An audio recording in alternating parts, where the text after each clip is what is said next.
તમારું બધાનું સ્વાગત છે દિવ્ય ભક્તિ ચેનલ ઉપર રહસ્યમય. તો આગળ વધી આપણો ટોપિક છે માતાજી કોને કહેવાય.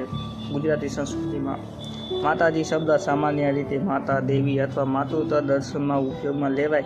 ગુજરાતી સંસ્કૃતિમાં માતાજી અનેક રૂપે ઓળખાય છે. એટલીમાં જાઉમાં એવા જ હતા.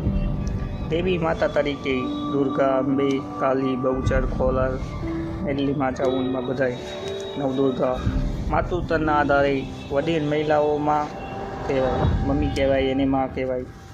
રેડી સાધ્વી અથવા સંતશ્રી માટે, આધ્યાત્મિક સ્ત્રીઓ માટે ગુજરાતીમાં માતાજીનું વિશેષ મહત્વ છે. ખાસ કરીને નવરાત્રિ અન્ય તહેવારોમાં જ્યાં ભક્તિમાં આધાર હોય, આરાધના કરવામાં આવે એની. તો તમે બધા પણ સમજી ગયા છો કે ગુજરાતીમાં શું કહેવાય.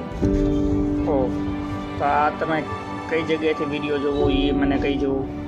શું તમને લાગ્યું તો મને સમજાણું એ. તો ચેનલને લાઈક શેર અને સબસ્ક્રાઈબ કરી દો. મળते हैं नेक्स्ट वीडियो में.